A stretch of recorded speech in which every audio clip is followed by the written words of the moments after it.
வணக்கம். நல்ல நேரம் நிகழ்ச்சியின் சார்பாக அத்துணை சப்ஸ்கிரைபர்களையும் எல்லா அன்பு உள்ளங்களையும் எனது நண்பர்களையும் வருக வருக என வரவேற்பதில் பெருமகிழ்ச்சி கொள்கிறேன். வக்ரதுண்ட மகாகாய சூரியகோடி சமப்பிரப அவிக்னம் குருமே தேவ சர்வகாரியேஷு சர்வதா. தென்னாட்டுடைய சிவனே போற்றி, என் நாட்டவர்க்கும் இறைவா போற்றி.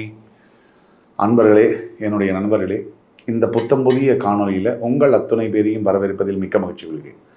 சனி பகவானுடைய வக்ர பயிற்சி 2026 பலன்கள் வரிசையில் இன்றைக்கு மிதுன ராசி. மிதுனம் காலத்தால் அறியாத ஒரு பொக்கிஷமான ராசி. இந்த மிதுன ராசி கடந்த சில வருடங்களாக மிதுன ராசி அன்பர்களுடைய உங்களுடைய வாழ்க்கையில் எல்லாமே ஒரு ஸ்திரமாக போல ஏத்தமும் இறக்கமும் மாறி மாறி ஒரு நல்ல செய்தியை அனுபவிக்கிறதுக்குள்ளேயும் ஒரு துக்க செய்தி, ஒரு ஒரு ஒரு டெவலப்மெண்ட் அதை பார்க்கறதுக்குள்ளேயும் ஒரு லாஸ், இப்படி மாறி மாறி இருக்குது. நீங்கள் எவ்வளவு தான் முயற்சி செஞ்சாலும் கூட நிறைய, அதாவது ஒரு படி நீங்கள் மேலே ஏறினீங்கன்னா 4 படி இழுக்குது. அதே மாதிரி உங்களுடைய ஹார்ட் ஒர்க்குக்கு ஏற்ற ரெகக்னிஷனோ இல்லை ஒரு ரெம்யூனரேஷனோ கிடைக்கல. இதெல்லாம் உங்களுக்கு நடக்குது அப்படின்னா இந்த வீடியோவை நீங்கள் முழுசாக பார்க்கணும். இந்த வீடியோ உங்களுக்கு தான். ஒட்டுமொத்தமாக சனி வக்ர பயிற்சி 2026 மிதுன ராசிக்கு என்னென்ன மாதிரியான விஷயங்கள் நடக்க போகுது, இந்த காலம் ஒரு சில மிதுன ராசி அன்பர்களுக்கு சோதனையாக இருந்தாலும் வெகுவாரியான மிதுன ராசி அன்பர்களுக்கு நீங்கள் திட்டமிட்டு செயல்களை செஞ்சீங்கன்னா உங்களுக்கு லைஃப்பில் பெரிய அளவிலான சக்ஸஸ் இந்த ஜூலை 27 முதல் டிசம்பர் 11 வரை 138 நாட்களுக்குள்ள பிளான் பண்ணி நீங்கள் சில விஷயங்களை எக்ஸிக்யூட் பண்ணிங்கன்னா உங்களை மாதிரி சக்ஸஸ் பண்ணக்கூடியவங்க இருக்கவே மாட்டாங்க. என்னதான் ஒரு சிலருக்கு பெரிய அளவில் இந்த சனி வக்ர பயிற்சி உதவி செய்யலை அப்படின்னாலும் கூட பெருவாரியான மிதுன ராசினியர்களுக்கு இந்த சனி பயிற்சியானது நீங்கள் ஒரு படி ஏறினா 4 படி இறங்குற தடங்கல்களை உடைச்சு உங்களுக்கு மிகப்பெரிய வெற்றிகளை தரப்போகுது. சனி வக்ர பயிற்சி பலன்களில் சனி வக்ரம் என்றால் என்ன? சனி பின்னோக்கி சுழலக்கூடிய தன்மை. நேர்கதியில் சூரியனை சுத்தாமல் பின்னோக்கி சுற்றுவார், ரிவர்ஸில். அதுதான் சனி வக்ரம்ன்றோம். இந்த சனி வக்ர காலத்தில் ஒரு ராசிக்கு சனியால் என்ன ஒரு பலன் அப்படின்னா, மிதுனத்துக்கு கடந்த கால வாழ்க்கையில் நீங்கள் என்னென்ன செஞ்சீங்களோ அதற்கான கர்மா என்ன, நம்ம என்ன தவறு செய்தோன்னு நமக்கு உணர்த்துவார் சனி பகவான். அதே மாதிரி ஏற்றத்தாழ்வுகள் இல்லாமல் நம்ம வாழ்க்கையை சரிசமப்படுத்துவார். 3வது விஷயம் என்னென்னா, உழைப்புக்கு நீங்கள் நிறைய உழைச்சிருப்பீங்க, ஆனால் அதுக்கு பலனை கிடைக்கல. அந்த உழைப்பிற்கான பலனை தருவார் சனி பகவான். இந்த 3 தான் சனி பகவான் செய்யக்கூடியது. நம்ம பொறுமையாகவும் கட்டுப்பாடனும் இருக்கணுங்கிற ஒரு ஒழுக்க விதியை நமக்கு சொல்லி தருவார். சனி பகவானை பொறுத்த வரைக்கும் இப்போ தற்சமயம் 10ஆம் வீட்டில் சனி பகவான் வக்ரம் அடைஞ்சிருக்கார், தொழில் ஸ்தானத்தில். இது மிகப்பெரிய ஒரு நல்ல விஷயம் மிதுனத்துக்கு. தொழில் செய்யக்கூடிய, வியாபாரம் செய்யக்கூடிய மிதுன ராசிக்காரர்களுக்கு இந்த நிலைமை தொழில் வியாபாரம் என்பது பயங்கர எக்ஸ்பேன்ஷன் ஆகும், ஸ்கேலப் ஆகும். ஒரு 10,000 20,000 வியாபாரம் ஆகிட்டு இருந்த நிலைமையில் 2 லட்சம் 3 லட்சம் ஆகிற அளவுக்கு மாறும். ஜூலை 27 முதல் டிசம்பர் 11க்குள்ள பெரிய அளவில் வளர்ச்சி இருக்கும். வேலை செய்யக்கூடிய மிதுன ராசி அன்பர்களுக்கு, ஐடி துறையில் வேலை செய்பவர்களுக்கு மட்டும் மிகப்பெரிய டெவலப்மெண்ட் இருக்கும். ப்ரமோஷன் இன்சென்டிவ்ஸ் மட்டும் இல்லை, ஆன்சைட்டு நமக்கு ஒரு ஆசை இருக்கும். ஐடியில் ஒர்க் பண்ணுறவங்களுக்கு, நான் ஆன்சைட்டில் இந்த பர்டிகுலர் கண்ட்ரியில் இந்த ப்ராஜெக்டில் ஒர்க் பண்ணணும், அந்த மாதிரி ஆசைகள்லாம் நிறைவேறும். இப்போ பாக்கியத்தில் ராகு, 10ஆம் இடத்துல சனி உச்சகுருவோட பார்வையில் இருக்கிறதே பெரிய விஷயம். வக்ரமானது இன்னும் பெரிய விஷயம்.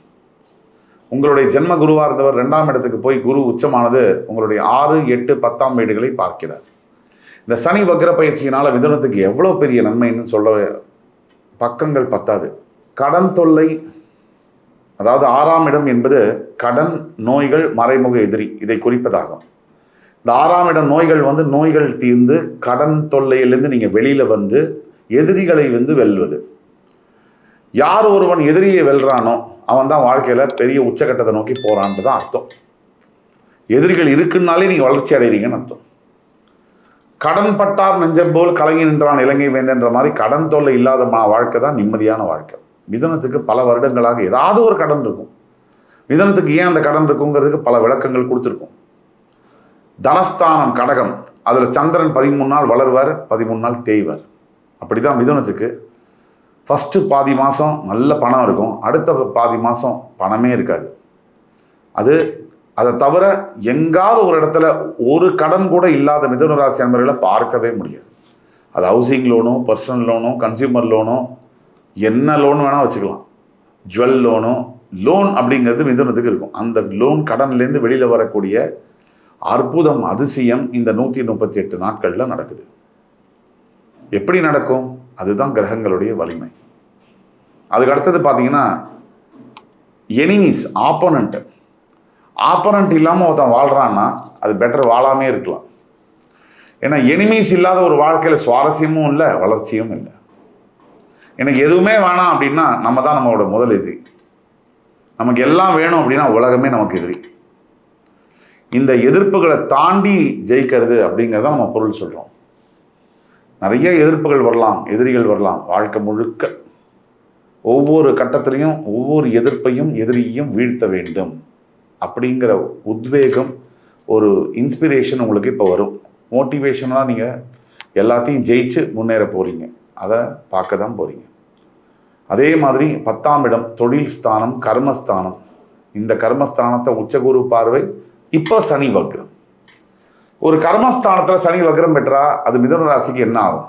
ஒட்டுமொத்த ஒரு பேக்கேஜ் மாதிரி லைஃப்பில் வந்து திடீர்னு எப்பயாவது நடக்கும். அபூர்வமாக எல்லாமே சரியாக கிடைக்கும். அதாவது வீட்லேயும் பிரச்சனை இல்லாமல் இருக்கும், ஆஃபீஸ்லேயும் பிரச்சனை இல்லாமல் இருக்கும். பணம், பொருளாதாரம், ஹெல்த்து எல்லாமே ஏதோ புதுசாக வீடு கட்டின மாதிரி இருக்கும், புதுசாக ஷர்ட்டு போடுற மாதிரி இருக்கும். இது ஒரு ஃபீல். இந்த மாதிரி வந்து ரேராக தான் ஒரு வாழ்க்கையில் நடக்கும். அந்த மாதிரி கோல்டன் மெமரிஸை கிரியேட் பண்ணக்கூடிய ஒரு காலங்கள் இப்போ வரும். மிதுனத்துக்கு இவ்வளவு சனி வக்ர பயிற்சியில் நல்லது இருக்குது. தொழில் அப்படிலாம் எடுத்தீங்கன்னு சொன்னால் வியாபாரம் செய்யக்கூடிய தொழில் செய்யக்கூடியவங்களுக்குலாம், எஸ்பெஷலி சனியுடைய தொழில், இவங்களுக்கு தான் இப்போ வந்து கோல்டன் இயரா. அதே மாதிரி குடும்பம் அப்படின்னு எடுத்துக்கிட்டிங்கன்னா குடும்பத்தில் வந்து ஒரு ஹஸ்பண்ட் ஒய்ஃபில் யார் மேலே வேணால் தப்பு இருக்கலாம். அது இன்னொருத்தர் வந்து அது அவங்களே வந்து இறங்கி வந்து குடும்பத்தில் சேரக்கூடிய அளவுக்கு இருக்கும். ஏன்னா குடும்பத்தை பொறுத்த வரைக்கும் 2 பேரும் ஒரே நேரத்தில் எனக்கு வேண்டாம்னு சொல்கிறதே கிடையாது. அதில் கோடியில் ஒருத்தர் தான். 2 பேரும் ஒரே நேரத்தில் வேணும்னு சொல்கிறதும் கோடியில் ஒருத்தங்க தான். 2 பேருமே ஒரே நேரத்தில் வேண்டாம்னு சொல்கிறதும் கோடியில் ஒருத்தங்க தான். அப்படி இல்லாமல் எல்லா 95% பார்த்தீங்கன்னா மேரேஜஸில் ஒன்று ஹஸ்பண்டுக்கு ஒய்ஃபை பிடிக்காது, இல்லை ஒய்ஃபுக்கு ஹஸ்பண்டை பிடிக்காது. அது இல்லாமல் மாறி ஒய்ஃபுக்கும் ஹஸ்பண்டுக்கும் இப்போ பிரிவெல்லாம் போய் ஒத்துமையாக, லவ்வபுளாக, ரொமான்டிக்காக இருக்கக்கூடிய இதெல்லாம் பார்க்கறதுக்கு உண்டான காலகட்டங்கள் இது. இதுதான் முக்கியம். மிதுனத்தை பொறுத்த வரைக்கும் இந்த ஒட்டுமொத்த பீரியடில் ஆரோக்கியம் அப்படிங்கிறதுல மட்டும் கவனம் வேணும். ஏன்னா உங்களோட 3ஆம் இடத்துல கேது இருக்கிறது வந்து உங்களோட முயற்சிகளை சற்று தாமதப்படுத்தலாம், ஆனால் உங்களோட தோல்வி அப்படிங்கிறது வராது. முக்கியமான ஒரு பாயிண்ட்டை தெரிஞ்சு வச்சுக்கோங்க. மிதுனம் வந்து இதை செஞ்சால் நீங்கள் மிகப்பெரிய லெவலில் ஜெயிப்பீங்க. ஒவ்வொரு ஒரு புதன்கிழமையும் கூட லக்ஷ்மி நரசிம்ம சுவாமியை நீங்கள் வழிபட லக்ஷ்மி நரசிம்ம நாமாவளியை படிக்க ஆஞ்சநேய சுவாமியை வழிபட அனுமான் சாலிசா படிக்க ஒவ்வொரு சனிக்கிழமை தோறும் சிவன் கோவிலில் அபிஷேகம் செய்ய எவ்வளவு ப்ராக்ரஸ், எவ்வளோ குயிக்காக ஃபாஸ்டராக வருது அப்படிங்கிறத நீங்கள் பார்க்க முடியும். ஒட்டுமொத்த மிதுன ராசி நண்பர்களுக்கும் இந்த சனி வக்ர பயிற்சியானது பெரிய அளவில் நன்மை செய்யக்கூடிய ஒரு வக்ர பயிற்சி. எல்லா விதத்திலையும் எல்லா வகையிலும் பரிகாரங்களும் எடுத்தோம்னா, வயதானவங்களுக்கு சாப்பாடு பசிக்கு போடுறது, வயதானவங்களுக்கு வஸ்திரம், ஆடைகளை தானமாக கொடுப்பது, இந்த கோவிலுக்கு போயிட்டு வரத சொன்னோம். அதுக்கு அடுத்தபடியாக இன்னொரு பெரிய பரிகாரம் இருக்குது. சிம்பிளாக உங்களை மாற்றிக்கணும். நீங்கள் வந்து மிகப்பெரிய வாசனை திரவியங்கள்லாம் யூஸ் பண்ணுறீங்க, பெரிய விலை உயர்ந்த ஆடைகளை போடுறீங்க அப்படின்னா கொஞ்சம் அமுக்கி வாசிக்க வேண்டிய காலகட்டங்கள். இது 2யும் பண்ணிட்டா உங்கள் லைஃப்பில் மிச்ச எல்லா விஷயங்களும் ரொம்ப சக்ஸஸ்ஃபுல்லாக வரக்கூடிய ஒரு காலம். உங்களுக்கு அதிர்ஷ்டமான நிறங்கள் பச்சை, நீலம். உங்களுக்கு அதிர்ஷ்டமான எண்கள் 5, 8, 14. உங்களுடைய அதிர்ஷ்டமான நாட்கள் புதன்கிழமை மற்றும் சனிக்கிழமை. இதை மட்டும் நீங்கள் பிடிச்சிக்கோங்க. எங்கேயாவது வெளியில் போகிறீங்க, ஒரு புது வேலைக்காகவோ, இல்லை ஒரு பொண்ணு பார்க்குறதுக்காகவோ, பையன் பார்க்குறதுக்காகவோ, இல்லை ஒரு ஒரு பெரிய பிஸ்னஸ் முயற்சி மீட்டிங்காகவோ போகிறீங்க அப்படின்னா கருநீல கலரில் துணியை நீங்கள் அணிஞ்சிட்டு போனீங்கன்னா உங்களுக்கு சக்ஸஸ்ஃபுல்லாக நடக்கும். மிதுன ராசி அன்பர்களே, 2026 சனி வக்ர பயிற்சி பலன்களை பார்த்தோம். இந்த சனிக்கு பிடிச்ச விஷயம் 3 தான். பொறுமை, எளிமை, கடமை. இந்த 3த்தையும் நம்ம பின்பற்ற வேண்டும். பொறுமை, எளிமை, கடமை. இன்னொரு தடவை சொல்கிறேன். கடந்த கால வாழ்க்கையில் நம்ம செஞ்ச தப்பை உணர்த்துவதற்கு தான் சனி வக்ரம் பெறுகிறார். நம்மளோட உழைப்பின் மூலியமாக இவன் என்ன தப்பு பண்ணினாலும் பரவாயில்ல, இவனுக்கு நல்லது செய்யணும் அப்படிங்கிற மனசோடு வரார். நம்மளுடைய பொறுமையும் எளிமையும் நம்ம அதை வெளிப்படுத்தினா சனி நமக்கு வேண்டிய வரங்களை, கேட்ட வரங்களை கொடுப்பதற்கு தான் வரார். இதை முழுமையாக பயன்படுத்திக்க வேண்டியது நம்ம கடமை. இந்த வீடியோ உங்களுக்கு பிடிச்சிருக்குன்னு நம்புகிறேன். மிதுன ராசி நண்பர்களே, மறுபடியும் உங்களை சந்திக்கும் வரை என் உயிரினும் மேலான இந்த ராசி பெருமக்களுக்கு என்னுடைய வணக்கங்களையும் வாழ்த்துக்களையும் கூறி விடைபெறுகிறேன். நன்றி, வணக்கம், வாழ்க வளமுடன்.